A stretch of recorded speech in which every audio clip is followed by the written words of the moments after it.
Capítulo 39. Cuando José fue llevado a Egipto, los ismaelitas que lo habían trasladado allá lo vendieron a Potifar, un egipcio que era funcionario del faraón y capitán de su guardia. Ahora bien, el Señor estaba con José y las cosas le salían muy bien. Mientras José vivía en la casa de su patrón egipcio, éste se dio cuenta de que el Señor estaba con José y lo hacía prosperar en todo. José se ganó la confianza de Potifar, y éste lo nombró mayordomo de toda su casa y le confió la administración de todos sus bienes. Por causa de José, el Señor bendijo la casa del egipcio Potifar a partir del momento en que puso a José a cargo de su casa y de todos sus bienes. La bendición del Señor se extendió sobre todo lo que tenía el egipcio, tanto en la casa como en el campo. Por esto Potifar dejó todo a cargo de José, y tan solo se preocupaba por lo que tenía que comer. José tenía muy buen físico y era muy atractivo. Después de algún tiempo, la esposa de su patrón empezó a echarle el ojo y le propuso: «Acuéstate conmigo». Pero José no quiso saber nada, sino que le contestó: «Mire, señora, mi patrón ya no tiene que preocuparse de nada en la casa, porque todo me lo ha confiado a mí. En esta casa no hay nadie más importante que yo.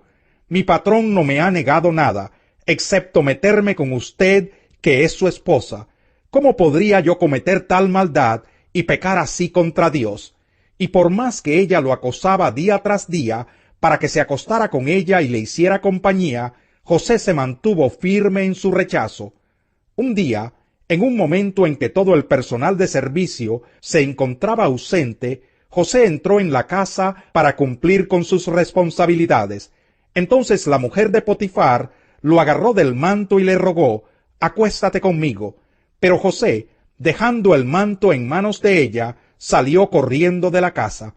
Al ver ella que él había dejado el manto en sus manos y había salido corriendo, llamó a los siervos de la casa y les dijo: «Miren, el hebreo que nos trajo mi esposo solo ha venido a burlarse de nosotros.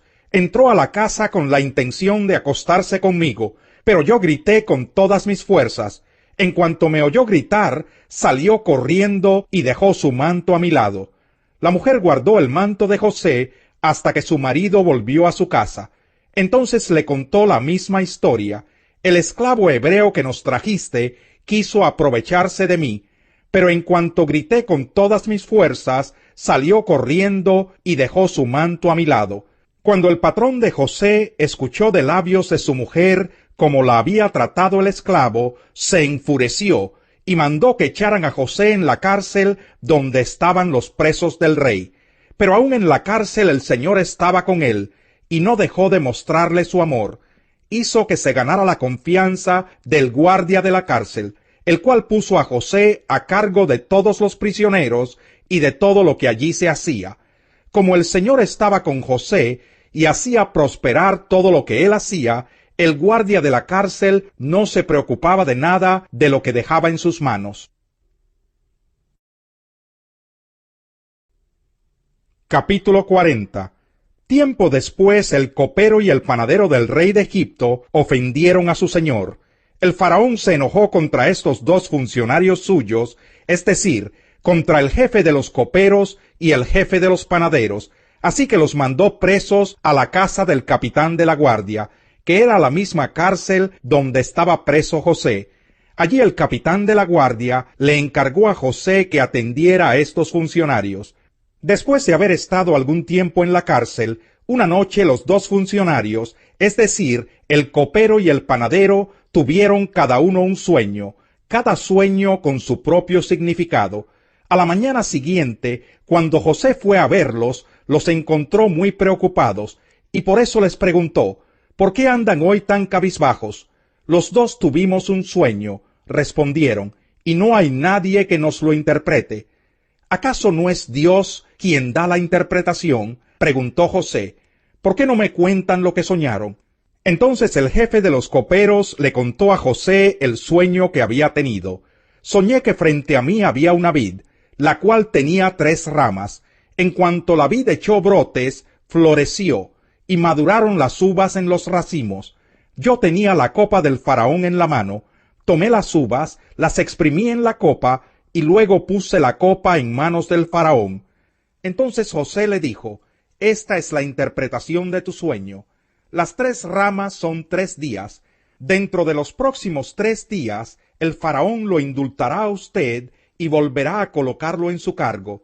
Usted volverá a poner la copa del faraón en su mano, tal como lo hacía antes, cuando era su copero. Yo le ruego que no se olvide de mí. Por favor, cuando todo se haya arreglado, háblele usted de mí al faraón, para que me saque de esta cárcel. A mí me trajeron por la fuerza de la tierra de los hebreos. Yo no hice nada aquí para que me echaran en la cárcel. Al ver que la interpretación había sido favorable, el jefe de los panaderos le dijo a José, yo también tuve un sueño. En ese sueño llevaba yo 3 canastas de pan sobre la cabeza. En la canasta de arriba había un gran surtido de repostería para el faraón, pero las aves venían a comer de la canasta que llevaba sobre la cabeza. José le respondió, esta es la interpretación de su sueño. Las 3 canastas son 3 días. Dentro de los próximos 3 días, el faraón mandará que a usted lo decapiten y lo cuelguen de un árbol, y las aves devorarán su cuerpo. En efecto, 3 días después el faraón celebró su cumpleaños y ofreció una gran fiesta para todos sus funcionarios. En presencia de estos, mandó sacar de la cárcel al jefe de los coperos y al jefe de los panaderos. Al jefe de los coperos lo restituyó en su cargo para que una vez más pusiera la copa en manos del faraón. Pero tal como lo había predicho José, al jefe de los panaderos mandó que lo ahorcaran. Sin embargo, el jefe de los coperos no se acordó de José, sino que se olvidó de él por completo. Capítulo 20. El primer día de la semana, muy de mañana, cuando todavía estaba oscuro, María Magdalena fue al sepulcro y vio que habían quitado la piedra que cubría la entrada. Así que fue corriendo a ver a Simón Pedro y al otro discípulo a quien Jesús amaba, y les dijo, «Se han llevado del sepulcro al Señor, y no sabemos dónde lo han puesto». Pedro y el otro discípulo se dirigieron entonces al sepulcro. Ambos fueron corriendo, pero como el otro discípulo corría más aprisa que Pedro, llegó primero al sepulcro. Inclinándose, se asomó y vio allí las vendas, pero no entró. Tras él llegó Simón Pedro y entró en el sepulcro. Vio allí las vendas y el sudario que había cubierto la cabeza de Jesús, aunque el sudario no estaba con las vendas, sino enrollado en un lugar aparte. En ese momento entró también el otro discípulo, el que había llegado primero al sepulcro, y vio y creyó. Hasta entonces no habían entendido la escritura que dice que Jesús tenía que resucitar. Los discípulos regresaron a su casa, pero María se quedó afuera llorando junto al sepulcro. Mientras lloraba se inclinó para mirar dentro del sepulcro, y vio a 2 ángeles vestidos de blanco, sentados donde había estado el cuerpo de Jesús, uno a la cabecera y otro a los pies. «¿Por qué lloras, mujer?», le preguntaron los ángeles. «Es que se han llevado a mi Señor, y no sé dónde lo han puesto», les respondió. Apenas dijo esto, volvió la mirada y allí vio a Jesús de pie, aunque no sabía que era él. Jesús le dijo, «¿Por qué lloras, mujer? ¿A quién buscas?». Ella, pensando que se trataba del que cuidaba el huerto, le dijo, «Señor, si usted se lo ha llevado, dígame dónde lo ha puesto, y yo iré por él». «María», le dijo Jesús. Ella se volvió y exclamó, «Raboni», que en arameo significa maestro. «Suéltame, porque todavía no he vuelto al Padre. Ve más bien a mis hermanos y diles, vuelvo a mi Padre, que es Padre de ustedes, a mi Dios, que es Dios de ustedes». María Magdalena fue a darles la noticia a los discípulos. «He visto al Señor», exclamaba, y les contaba lo que él le había dicho. Al atardecer de aquel primer día de la semana, estando reunidos los discípulos a puerta cerrada por temor a los judíos, entró Jesús, y poniéndose en medio de ellos, los saludó. «La paz sea con ustedes». Dicho esto, les mostró las manos y el costado. Al ver al Señor, los discípulos se alegraron. «La paz sea con ustedes», repitió Jesús. «Como el Padre me envió a mí, así yo los envío a ustedes». Acto seguido, sopló sobre ellos y les dijo, «Reciban el Espíritu Santo. A quienes les perdonen sus pecados, les serán perdonados. A quienes no se los perdonen, no les serán perdonados. Tomás, al que apodaban el gemelo y que era uno de los 12, no estaba con los discípulos cuando llegó Jesús. Así que los otros discípulos le dijeron: «Hemos visto al Señor».